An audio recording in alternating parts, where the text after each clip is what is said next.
This is the Allison Arngrim Show. Yes, some of you may remember me as Evil Nellie Olson, but tonight I'm Allison Arngrim, and this is the Allison Arngrim Show. And here on the Allison Arngrim Show, we talk about things that make you feel good, the TV shows and the movies that made you feel good, and the people who made them, and people who are doing things now to make the world a better and more interesting place. Oh, I always get excited when I have someone I actually know on. I love her. Okay. So, yes, you know her. You know her. Primetime Emmy-winning actress, four-time nominee, over 35 years in film and television. You must have started it too.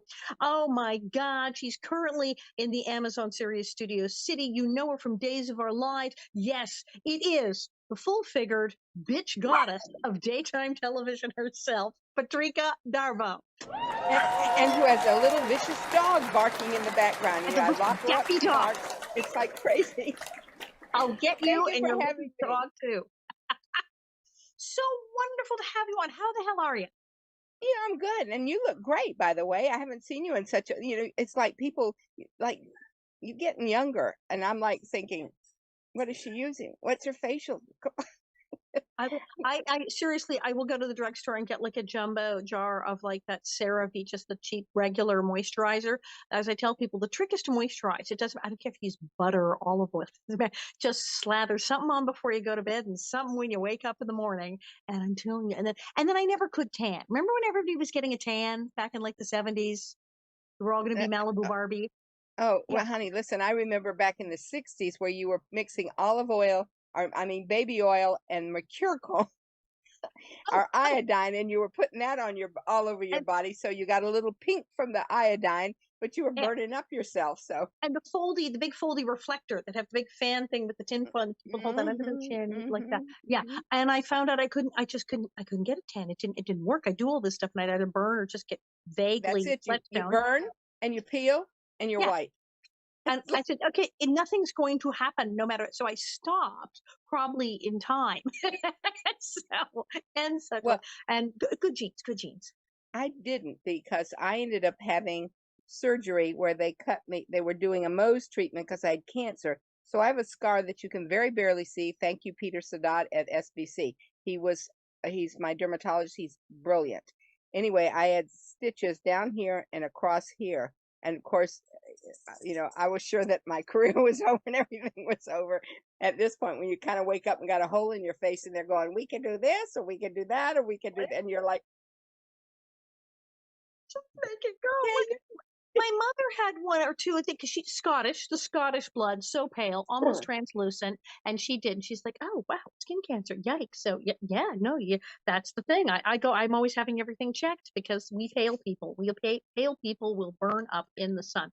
So your list of credits is 10,000 billion zillion miles long.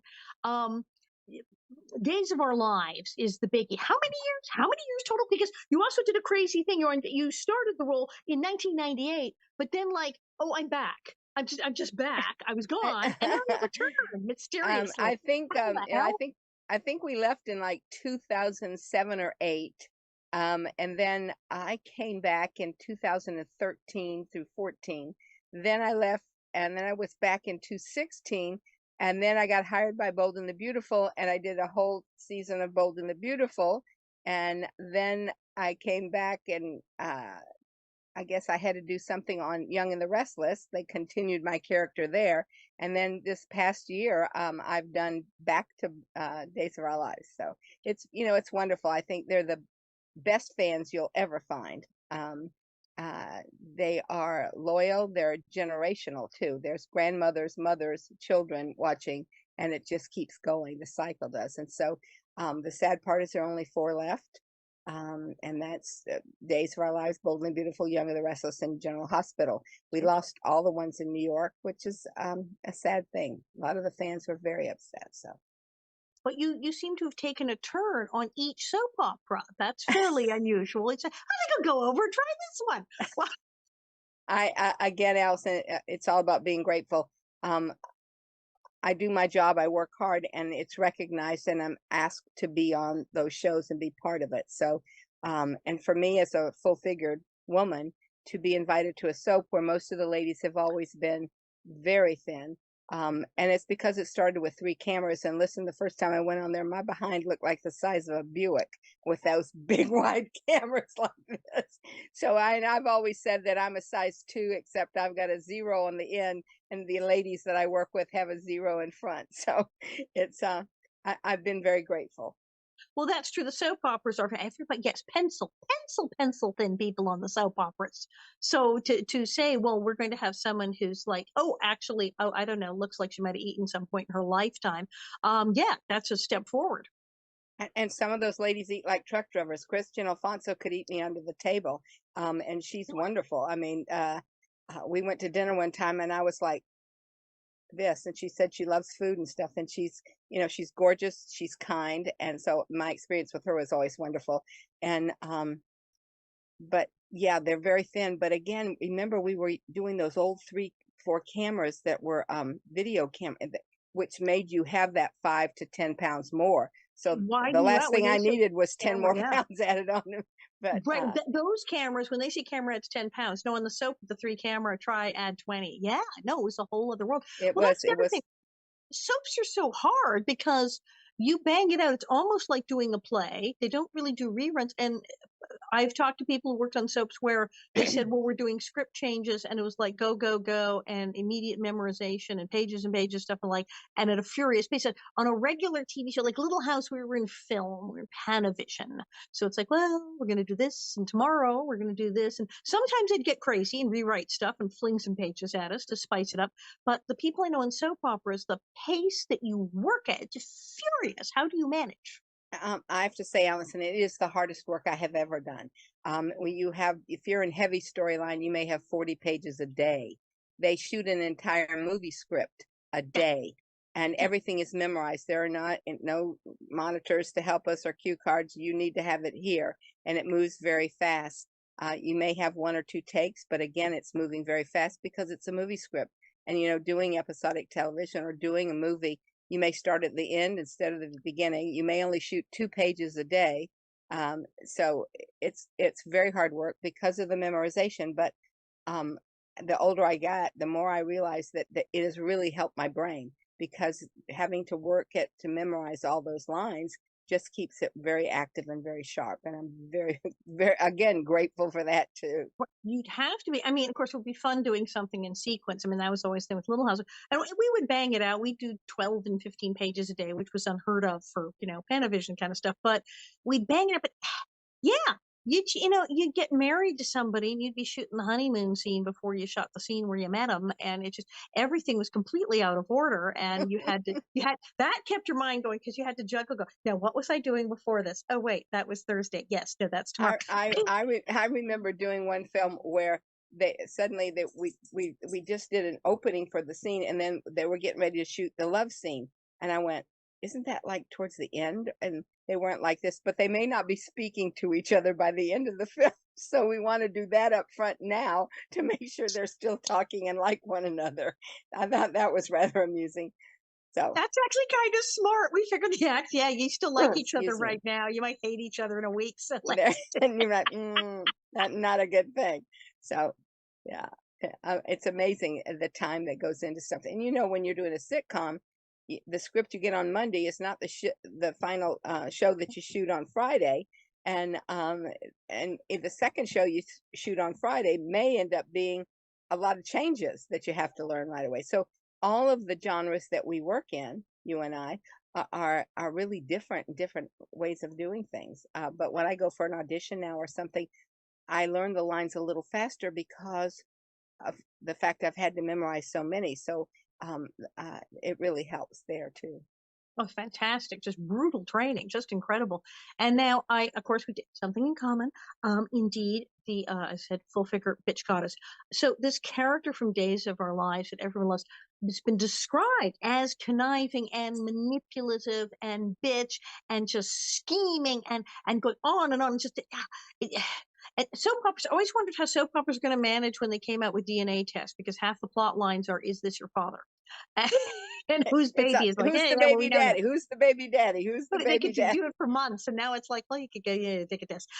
Take But it. she was just awful. It's just awful. And in playing the bitch character, and you've had a couple good bitches here and there and other roles too, playing the bitch character, do you find that I found it very freeing and enjoyable. Do you find it hard, You, difficult to enjoy it? because for me, I'm usually the beat up housewife or the ditzy neighbor and stuff like that. So given that opportunity to be the bitch was wonderful. I think the second time when I played Roseanne in Her Story for NBC, that was good to be the queen. So good. And doing this thing on Days was good to be the bitch. But it wasn't that we were really conniving and vicious. It's just that they allowed us to do that. It was their problem, not mine. See, that's the thing, is when you're playing someone who is, by other people's standards, awful, it's the whole idea is, well, I had to do it. I mean, someone had to do it. It had to be done. It's like, It had to really? be done. And at this point, I was taking care of my husband most of the time to make sure that he became the chief of staff of the hospital. So I would do anything and everything to make sure that happened. Now, and then you mentioned you played Roseanne. That's incredible. What was it like to play someone who is that incredibly well known and was in everybody's living room, and everyone is like, okay, I've memorized her every move and breath, and now, okay, now you're her. But I think, first of all, it was wonderful. And I ran into her at some event, or we were at the doctor's office. I can't remember, but she complimented me, which to me was great. And when I did her, I didn't want to be a caricature of her. I wanted to be loyal to what she did and stuff like that. Her one criticism to me was she felt I cried too much. And I was like, but that was what the script called for. And so I have to go with what the director, a couple times I'd say, I don't think Roseanne would do this, and I got to have a little input there. But that was, it was a great opportunity for me. It was wonderful. Stephen Lee, who played my husband, he has recently passed, and that was a sad thing. But he was wonderful too. So it gave me a lot of opportunities, and I was worked with some wonderful people. So Oh, and to get the compliment from Roseanne herself, yeah, that's incredible. that was the icing on the cake. So yeah. Nice. Now, have you gotten much flack over being the bitch? I mean, obviously, over the years, I've had people who just think things are real on TV and have gotten up in my face about things I did 50 years ago when I was pretending to be somebody else. And I know some people on soaps, there's a realism to it that a lot of the fans really think that they are that terrible person who did that mean, terrible thing. Did you get hassled much for playing the Oh, bitch on TV? I mean, my first event that they asked us to go to and do an event, two little old ladies came up and popped me on the arm and were like, "You leave Carrie and Mike alone now," and then went like this. Could you sign this autograph for us? I said, "You just hit me. Now you want my?" I said, "You're just a stinker, but we love you." So, it's been a fun experience. I have fans that have become friends like family that for over 25, where it's almost 30 years. So that I've, when you figure out 98 to, I think it's what, 24, 25.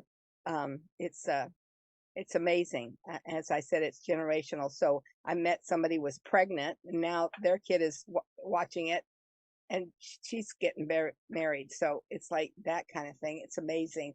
But as much as I was a stinker, I was well received. But it's sometimes I think people love to hate you in that kind of aspect. Yep, But it's yep. also, I was a character who was protecting my husband, and I think a lot of people related that to that. For me, cathartically, it was like I could say some things and just be like this. It was that point. It's like Let I out am so, stuff. Yeah. yeah. There's something over here take me off, but I can bring that to this character now. So so it was great. I liked it, and I hope that somebody else will realize that I can play a bitch and not the beat up housewife or the ditzy neighbor. What is it with the older lady fans and the whack, the love tap that is like at 80 miles an hour? I have had this because we with Little House we have absolutely generational fans, and I've noticed I've never young people come up, and even if they say they hate me, they don't usually take a swing, but a lot of the grandmas and the aunties will come up and they'll even say, "Oh, I love you," but they'll go put their arm and go whack. And I'm like, "What? Yeah, that's it. You need Why are to you stop it. ladies hitting me? Why did they hit us?" Okay, listen, Allison, my grandmother was a big Young and the Restless fan. She passed away at 101. And my husband and I went to visit her in her early 90s or late 80s. I can't quite remember. Um, and we wanted to take her to lunch, but she wouldn't go because her story was on. I'm not, no, we can go after her. What? So we said, okay, Grandma, watch your story. And we went to the store and bought her a VCR and a bunch of tapes. And so we came back, and after her story was over, we set it all up. We showed her how it worked. The next day, okay, Grandma, now we'd like to take you over to so and so for lunch. No, I have to make sure that this works. I'm not missing my story. So we had to sit there while she recorded it, and then went back to make sure you know, stories come into people's lives, and we are family. We stop being actors on television. We are family because we're in your house every single day, and and then and 5 days a week, every day. So we become family to them. So they don't have a problem coming up and saying, "I mean, you need to stop it." So, you know. It's true. Yeah, with Little House absolutely. We have fans who've been there since the get go, and then we have people like, oh, I just started watching it. They're in their 20s, but their mother and their grandmother watched it. So it's like I think we're on our 5th generation of viewers.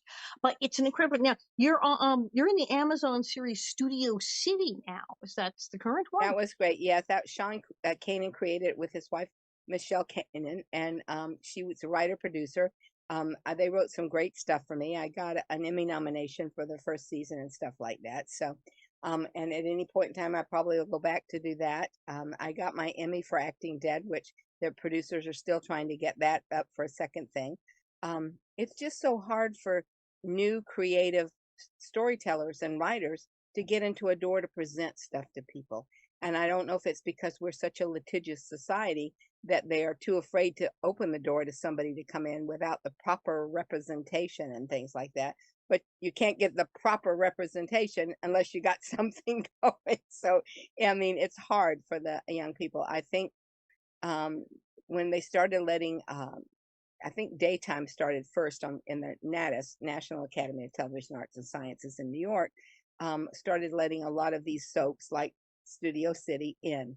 And then there was a debacle, so they now are under short form in the primetime Emmys. So it kind of took away a lot of, you don't have the supporting actors, you don't have the writers, and you don't have the makeup and hair and stuff that you all had in the daytime category. It's just up the game. But this was an opportunity for people who wanted to create something, and believe me, they're paying for it on a shoestring, and some of it is marvelous, some of it's not so good, but some of it is quite marvelous, and they can't get anywhere with it because now they've been abandoned, so to speak, by the academies, for the people that, again, supporting actors are gone. So you just have the actor, and the show. You're done.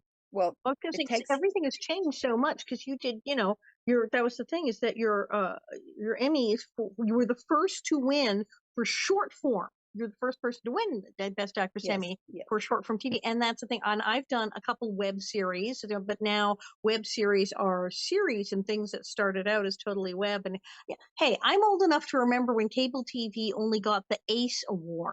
You didn't have anything. If somebody was on Netflix, they wouldn't be up for an Emmy; they'd be up for a cable ACE award. So everything has changed so dramatically. And you quite frankly, I feel they should bring those. thing. But I feel like didn't mean to over talk you. I do think that they should bring some of that back because the Emmys right this moment, come on, Allison, there's almost 1,000 shows submitted every year. Okay. Who has time to sit down and look at 1,000 shows? And you can't have NBC, ABC, and CBS, Fox, and CW competing against Netflix, HBO, Showtime. They're apples and oranges. They're apples and oranges. And if we sort of broke it down differently, then we would start seeing more people deserving of Emmys, more people being more creative and developing things. I'm seeing 2 pictures of myself, and I look like I'm doing it's crazy. That's it. But it's like I have a picture of me here and a picture of me here. So when I move, they're just a little behind each other. So I was like, what's going on? I just think it would give more opportunities to people. More people would watch things so that it wasn't just like, oh, I've always liked what they did, I'll vote for them. Meanwhile, somebody over here who's just done a fabulous job never gets an opportunity. And listen, Jensen Ackles, who started on Days of Our Lives, the things that he did on Supernatural, some of the work that those 2 young guys did was brilliant, but nobody watched it. because it was supernatural. And I'd rather be over here watching, you know, Murder She Wrote or something. I don't know. I can't. I'm just pulling things out of my head to think about. But those they need to incorporate more TV, but a better way of judging it. That somebody only has to watch 10 shows and they do it. And you watch 10 shows. Well, you and I are different people. We're not going to vote the same way if we're watching 10 shows. But if we watch 900, we got to go, yeah, yeah, no. Well, they had a good party. No, yes. I hate him. He used to do this on a series. I hated him. That's not voting for the best in television. It's not And voting for the I've best tried in to film. vote. The SAG Awards, the Academy, and the TV Academy. And I thought it's physically impossible. It's physically impossible. There's hundreds and hundreds and hundreds of shows and actors nominated. And then I look at what's happened in web TV. Like I said, I'm living on a prairie and Life Interrupted and a bunch of, and some of the stuff I've done that were web brilliant. They had top directors and actors coming in who had worked in TV and film. These weren't just people in a basement. They were great, and and the stuff was brilliant. The editing, they went to a lot of trouble. I'm like, wow, this isn't like, but they couldn't sell it. So it's a web series, so it's on the, and they're getting viewers. And nowadays, there's people watching stuff on TikTok that technically is higher ratings than a network show. I know. So it's all changed. We need some kind of other categorization. I don't know what they're going to ultimately do. They're going to have to keep changing. Well, they have to, because this is a new year. It'll be interesting to see how many shows are submitted for this year's Emmys. I mean, it's just you can't say you're voting for the best if people didn't watch everything. And there's no one physically possible that can sit down and watch 900 shows and then say, I viewed everything. I like this one. I didn't even know this one was on television. That guy is brilliant. Why hasn't he been nominated before? You know, you're going to open more doors and have more validity to the award system, because now it's just, oh, they were so good this, and they were, oh, let's vote for them there. Right, people, it becomes the thing of people voting for their friends, and you don't want that. I mean, it's so bizarre. But yeah, I've seen that where with the web shows and everything changing, and you were the first one to win in a short form comedy. And okay, how long is short form now? How many minutes? It has to be 15 minutes or less. Okay, so yeah, all right. So I really, but I mean, that opens a lot. That opens doors. But that should have been an opportunity for young people that are doing films and things to submit stuff. But when you suddenly have James Corden, who does his regular show, and then they just kind of move the camera over here and he does a short form, no, that shouldn't happen. That shouldn't happen. And I take nothing away from his talent or his coup or what he's doing, but he's not a young filmmaker. He shouldn't be competing us against these new young people that are trying to create new things and get their foot in the door and have people look at their work. I don't know. I'm older and I'm producing a network show, producing a short form show that's just a spin-off of their network show. Yeah, that shouldn't be in the same category. No, it shouldn't be, and it shouldn't be allowed. That's just somebody wanting an extra Emmy or taking advantage of something. And if I could speak generally to any of my peers out there, don't have your agent and your manager have all access to your records. You probably aren't even being notified that you've got a chance to go see this movie, or this is the place to download so you can watch all these things. Half the time, the performers are not getting enough people to vote, because the people in those high profile shows who are being nominated, they're not even voting. Yeah. And if they're voting for their own show. So it's like the system is old. It worked before when there were 3 networks. It doesn't work now, and it needs to have a change. Again, my opinion, and everyone has one. Right. And they've already started making changes, and I can see where it's going to change and change again. I've noticed it because I'm like, wow, okay, yeah, this doesn't correspond to any of the formats that were originally started for this. It's impossible. It's just physically impossible. So Thalians, you are on the board of the Thalians. I've been going to Thalians events. Oh my gosh, I think I went to the first Thalian event when I was 12. I've been going to the Thalians and hanging out with Ruta Lee and the gang since forever. Explain to people what the Thalians actually do, because it's for people who don't know. They go, "What the heck is a Thalian? Why is it the weird name?" It was started back in the 60s by, and I'll say it this way, Mariska Hargitay's mother, Jane Mansfield, and Debbie Reynolds. And it was all about mental health. And back in that day, it was not a subject everybody talked about, but Frank Sinatra would help them out. Peter Lawford was always there. The entire Rat Pack would help them out. All the stars, as I said, Jane Mansfield, Marilyn Monroe was part of that. Even there were events that Michael Jackson was at. I mean, they've had the terrific notoriety, but it's like suddenly mental health, we didn't want to talk about it anymore. And the Thalians sort of kind of went underground, so to speak, is the best way I can say about this.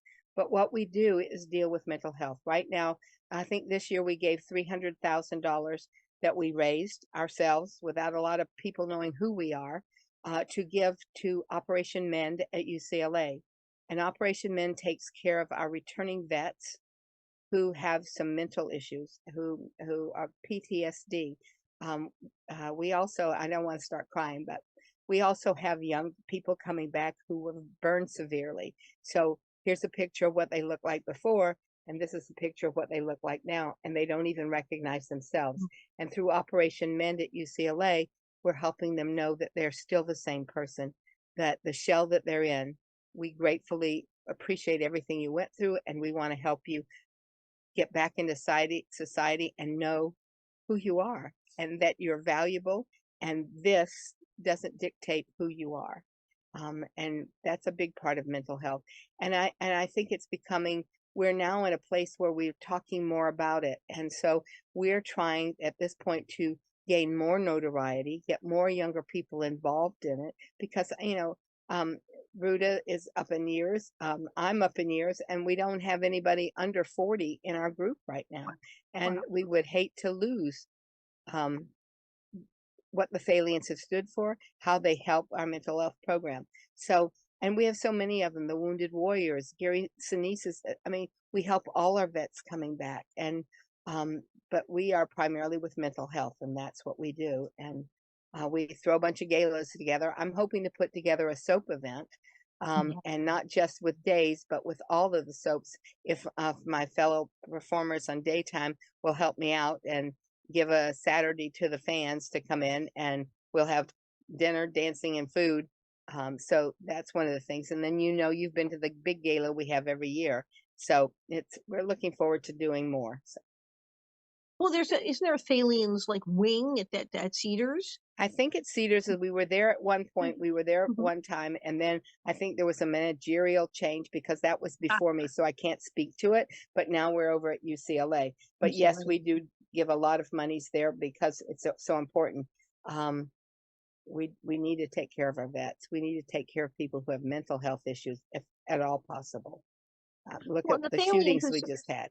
They were, well, yeah. And the Thalians were doing this before anybody. Just said they were doing it when celebrities didn't talk about mental health. If anyone mentioned mental health, he was, they would say, "Oh, you mean you're cuckoo?" I mean, just people did not in the 60s. There was crazy and not crazy. Normal people did not say, "Yes, I see a therapist." You were greatly criticized if you even sought therapy. Oh. It was until the 80s and 90s people said, "Oh, yes, everybody's in therapy."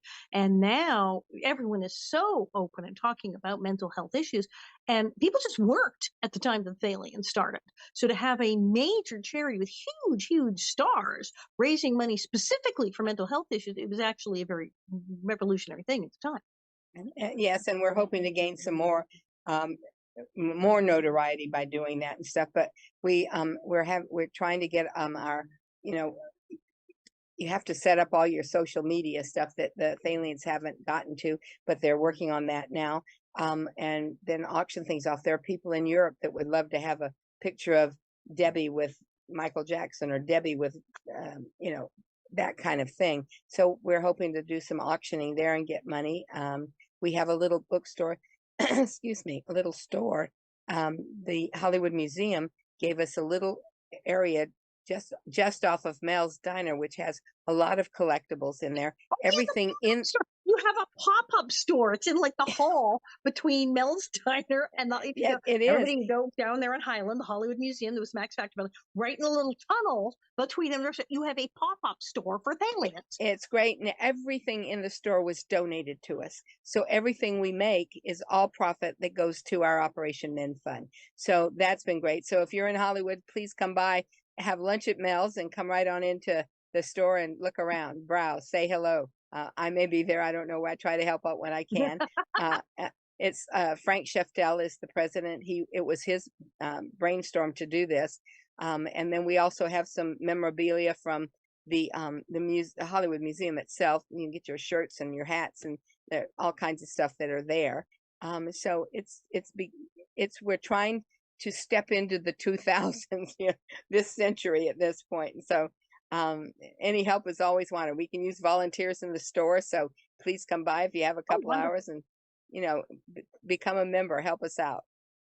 Well, and that's a crazy thing now is a lot of the charities at the older charities like, well, yes, you have to have some social media presence, whether it be Facebook or Twitter or Instagram is very good, what have you. And so when you have something that's run who's primarily older actors, it's like, okay, who's doing the Twitter account? I can barely do my own stuff like that. And it's like I have 2 Facebook accounts. How I got 2 Facebook accounts, I don't. I keep telling people, do not go to Patrika A. Darbo. Patrika A. Darbo is not me. I don't have any access. Please just stay the hell away from there. If you want me, I'm at Patrika Darbo, period. No A, nothing. Just Patrika Darbo. And then I have a terrible time finding my way there. So And I love that stuff. I'm Instagram and TikTok, but it's a lot. And I try to keep up and I enjoy it, but I don't know how. I mean, obviously people, they wind up hiring people. They hire some very young person who's a staff person and that's like all they do all day long.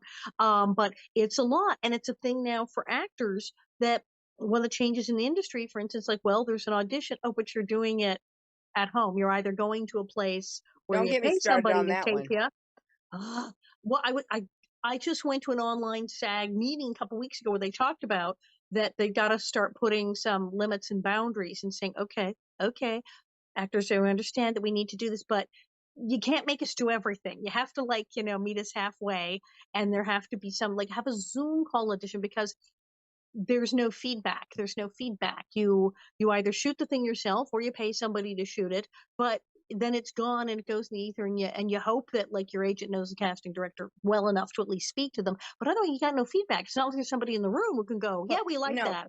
And you know as well as I do at this point, when we go into an office with a casting director and we do our first audition, what happens then is they say, I really like that. I don't want to take anything away from that, but try to be a little softer, jovial here, but here crucify him.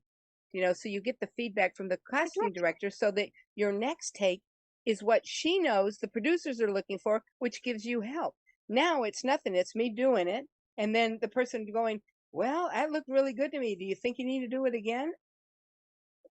Well, let's look at it. And then you're trying to judge your own work, but you don't have any feedback. So you don't know if what you did is what they want. In other words, you're rolling the dice because, yeah. And I remember being at an audition in person years ago where they came out after some people, they said, now look, everybody's really great, but we've actually changed something in the script. So the character was supposed to be a little bit this way, but we're kind of going more this way with the character, that she's going to be tougher. She's going to be more this. So everybody, oh, well, they're good to know. We've decided to make it funnier. Oh, okay. You go. And you don't, when it's all tape and there's not even a Zoom call, you don't have any of that. You have any of that. You just have to take your shot and roll the dice. And that's really weird. And there needs to be some middle ground there. I think it's also too, it's called casting director. Casting, you brought me in, now direct me. Tell me what we done. And just seeing something on a paper doesn't let me hear what's going on or have the feedback after I've done the first one, or having to make the adjustment that would further what I'm doing.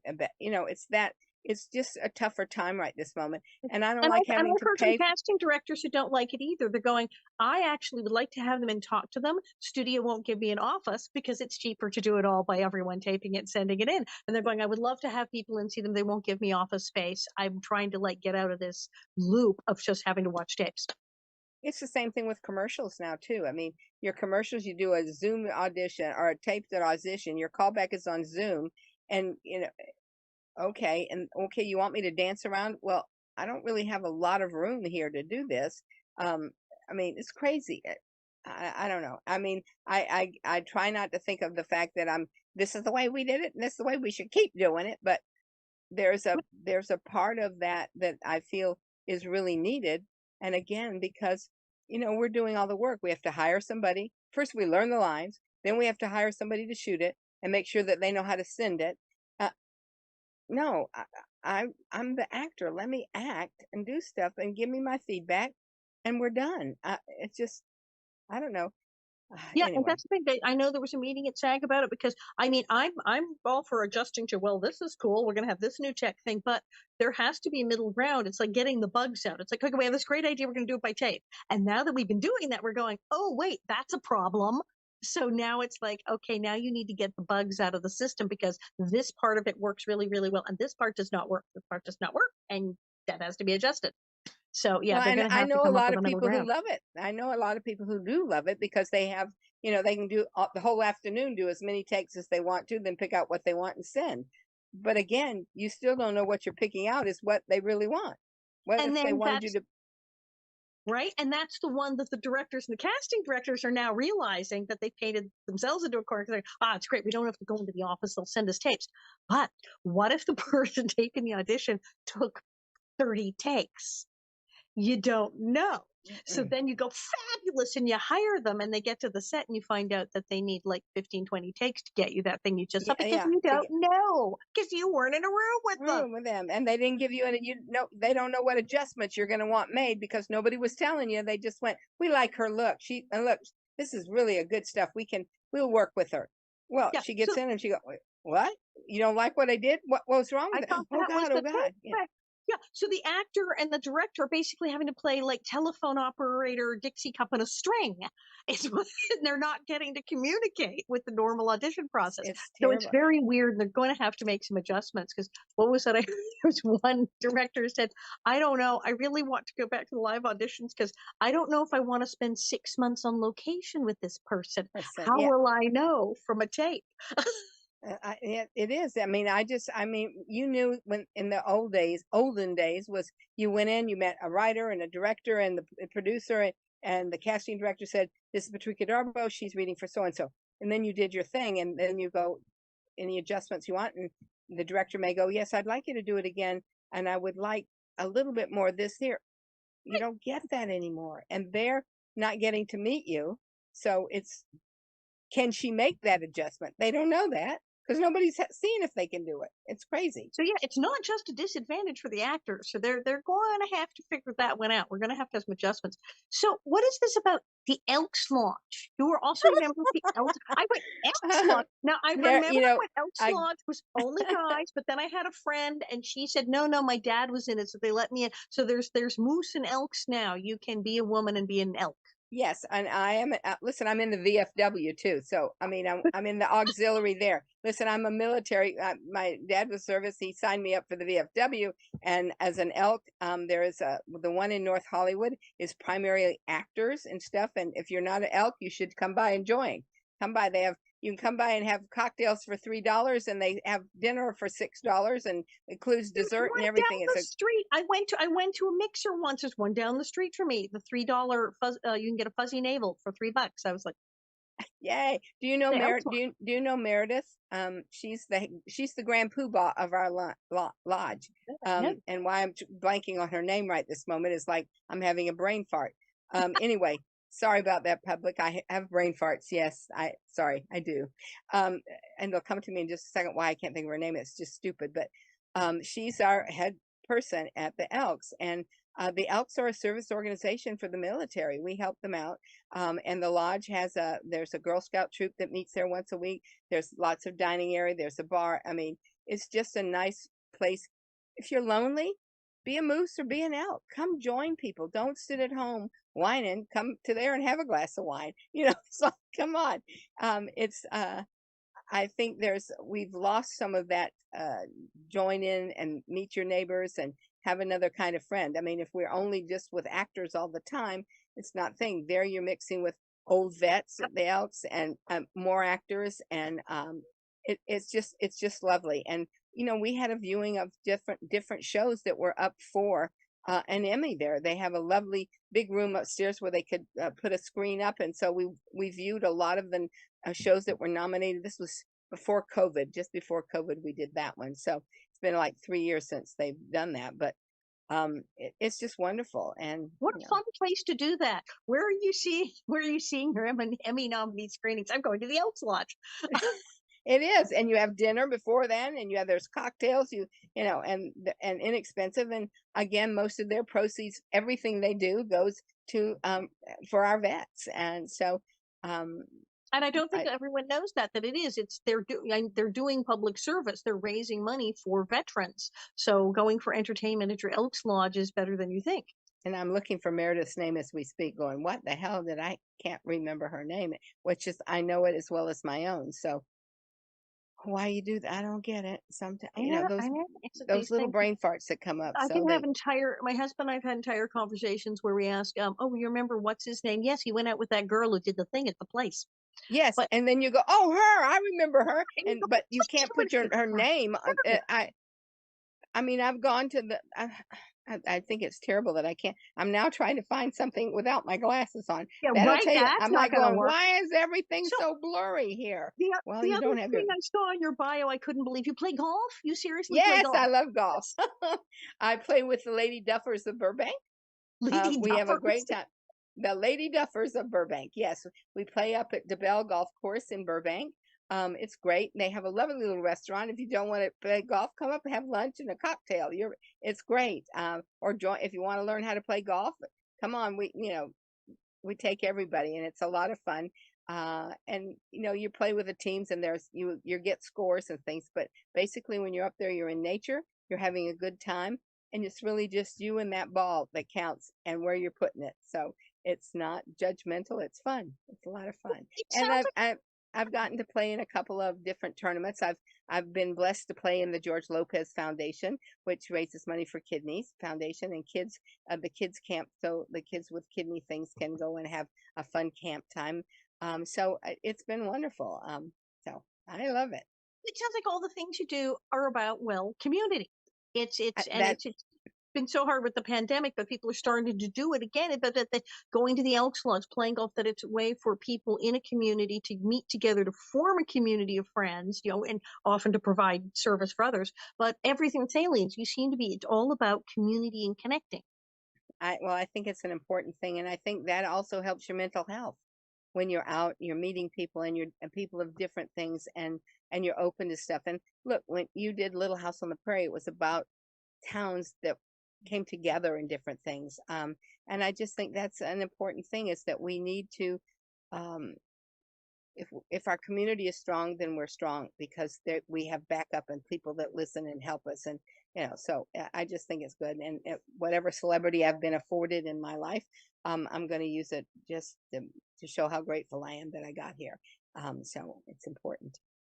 Marvelous. Now, what's the next thing you're doing? You've got this thing on Amazon. What else? What else are you doing? Because Oh, I mean, right now, you right, honey, everything. right now I'm trying to do taxes. I'm like, oh I my think that's what's God, happening at our house too. it's kind of like I've not done them before, but my husband has been ill, so he can't do them right now. And so I'm like going, I know what this is. Well, now, do Oh, you got a guy? You got a person? I You got got a guy I can send it to, but you got to get it organized to send it to. And I'm like going, what is this for? It's crazy. Okay, but you're not the shoebox full of receipts level. You're better Well, than that. right now I'm a house full of those things in piles everywhere going, ah! So, but I've decided, you know what?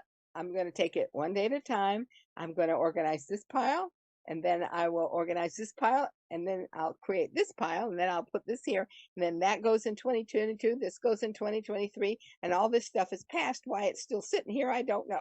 So It's crazy. got to start somewhere and everything. But I yeah, know. Well, and that's the thing is when you're in entertainment, so many things are different, and a lot of people don't realize that. When you're in entertainment, it's like, oh, good news, we do have some things that we can deduct. Bad news, it means we have to keep all the receipts for every single thing in the universe.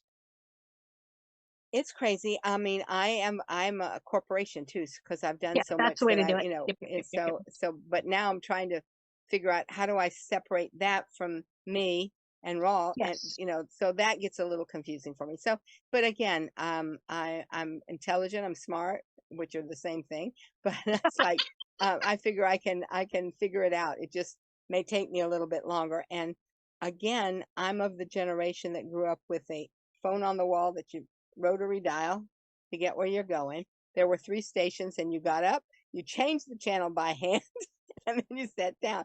So when I was working in the real world, I call it, um, the computer had its own room, which was the size of my house practically, that had its own air conditioning. It was such a temperamental thing. So now this is the computer. So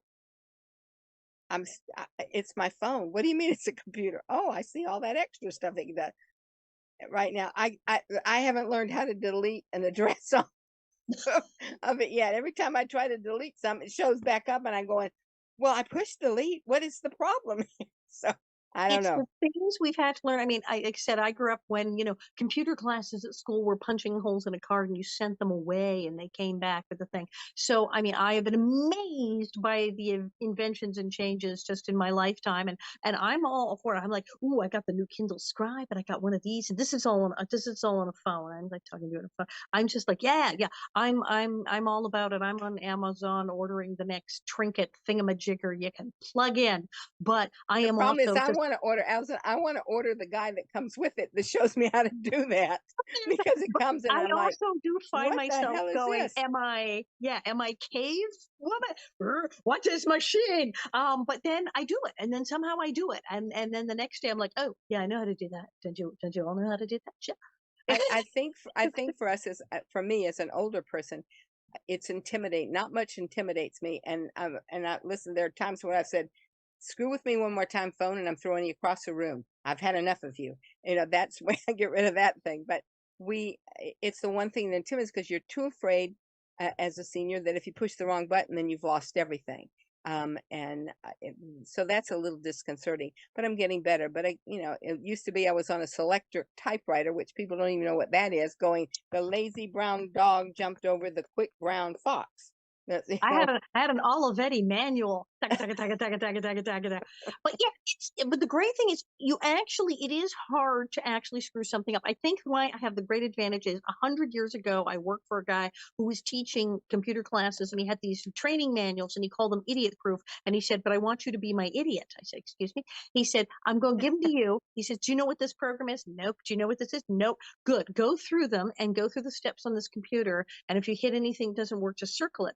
And he said, because I want them to literally be, if someone has no idea what they're doing, they can do it. And I went, cool. So I wound up learning all this stuff. But the other thing he said, okay, put me down from the computer and said, try to mess it up. Go ahead, punch all the keys, try to break it. Okay, he says, no, go ahead, I'll fix it if you do it. And then he goes, look, you just did everything but like stomp on the keyboard. He said, it didn't. Smoke didn't come out. You didn't lose anything. It's fine. It's actually really hard to screw everything up that bad. So I was like, oh, okay, good. So that gave me a little confidence to, that helped. And so now well, that kind of gives me a little bit more confidence. But like I said, I have Geek Squad on, auto pay. So but we're doing it. That's the thing. We're doing it. It is intimidating, but I say, don't be scared. Call someone. Call whatever the 18-year-old nephew, whatever. But muddle through. That's yes. Do you well, gotta do it's that keeping going, and you're absolutely right. Don't as much as I've let it intimidate me, I keep going at it and finding it, and then I'll go, oh, that's what that button's for. So, but I do find the one thing that's difficult sometimes in that aspect is if you figure it out and do it, then you got it and everything's good. But if you don't do it again the next day or 10 minutes later, you start to forget what you it. did for that one, because now you've had to learn to this one. So it's keeping them straight sometimes. They're like, okay, I remember that I pushed escape 3 that brought up this. Was it escape 3 or was that, oh shit, now I don't want to push that button because that might escape the whole thing. So it's that kind of thing. So Yeah, yep. Just write it down. Write it down. I have lists in the computer and I have lists on the steno pad. So yeah, just keep them all going. This is marvelous. So you do have social media, and we can find you on shows and on things on the internet. Where do we find you? As you said, it is not Patrika A. Darbo. It is Patrika Darbo on and Facebook. that's in Facebook, and so I just come there. I'm Darbo Patrika on Instagram, Easy. and I'm Patrika Darbo on Twitter, so I don't Okay. forget my own name. Right. I'm just Allison Arngrim everywhere, or at Arngrim, because it's just easier. Fabulous. So the next thing is the Netflix show. And is there another show we should be looking out for? I'm really not. I'm working on a project right this moment with my writing friend that we hope to get going. I have another project that with one of the directors from Days of Our Lives. Sonia and I sent a script off to Ken Corday, and we hope that Ken loves it. He and Mike Russell at Corday Productions, and they'd like to get on board and help us get it produced over at Peacock, because that's where NBC is right this moment. And we went to Ken first out of respect of the fact that we've been his employees for a long time, and we know that he's always looking for more creativity, and so hopefully he'll like what we presented, and we'll go more with that. So it's, again, it goes back to get involved in anything you want to do. If you've never done something before, go do it. I mean, listen, I hauled my butt up in zip lines. Get out there, do stuff, play golf, whatever. Listen, honey, I'm a good slow ball pitcher. I've pitched on our team too. I can arc that ball in there and pitch that too. So the only thing is I don't play tennis because my boobs are too big. So I can't be running back. Yeah, no. No, yeah, I can't be. No, that's not it. And I'm not coordinated enough with that backhand, so it's crazy. Thank you for coming on my show. I swear, I feel like my cold is gone. I feel completely better now. This is great. Thank you so much for coming on here. Thank you very much for having me. Thank you. And yes, that's right. This is the Allison Arngrim Show, and I'm Allison Arngrim.